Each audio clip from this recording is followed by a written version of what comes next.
இந்துவும் எந்த ஒரு வேலையோட வீட்டுல நான் செய்ய மாட்டேன்னு சொன்னதால இவரும் காலைல சீக்கிரமா எழுந்து பசங்களை ஸ்கூலுக்கு கிளப்பி கூட்டு போறாரு. அப்படிதான் ஒரு நாள் இவரும் அர்ஜென்ட்டா கிளம்பிட்டு இருக்கும் போது அங்க வீட்டுல வேலை செஞ்சுட்டு இருக்க வேலைக்காரி கிட்ட ஷூ எடுத்துட்டு சொல்றாரு. இது கேக்குற அவங்களும் நீங்க சொல்றவெல்லாம் சேர்த்துக்கு நான் உடனே உங்க பொண்டாட்டி கிடையாதுன்னு சொல்லிட்டு அங்க போயிடுறாங்க.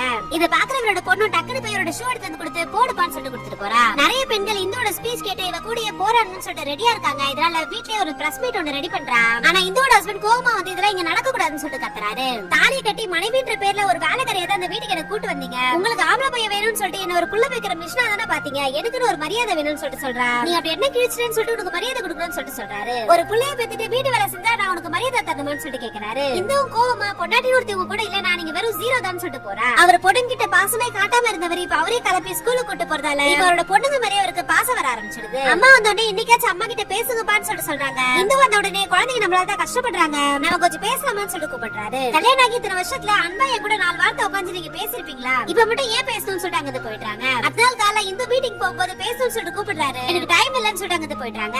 இப்ப கார்ல வேகமா போகும்போது ஆக்சிடென்ட் ஆயிடுது. இவரு பொண்டாட்டிக்கு என்னாச்சுன்னு சொல்லிட்டு பதறி போய் இப்ப கண் கலங்கி போய் பொண்டாட்டிய பாக்க போதா. இந்த ஒரு பாசத்தை தான் உங்ககிட்ட நான் எதிர்பார்த்தேன், எனக்கான மரியாதையும் பாசமும் உங்ககிட்ட இருந்து கிடைச்சாலும் எனக்கு போதும்னு சொல்லிட்டு சொல்றா. கடைசியில அவரும் திருந்தி பொண்டாட்டின்றவ இல்ல நான் எதுவுமே இல்லன்றத புரிஞ்சுக்கிறாரு. பொம்பளை பிள்ளைங்களை பாரமா நினைச்ச அதே பொம்பளை பிள்ளை தான் அன்னைக்கு வேலைக்காரியை அசிங்கப்படுத்த போது டக்குனு எடுத்து ஷூ கொடுத்தா.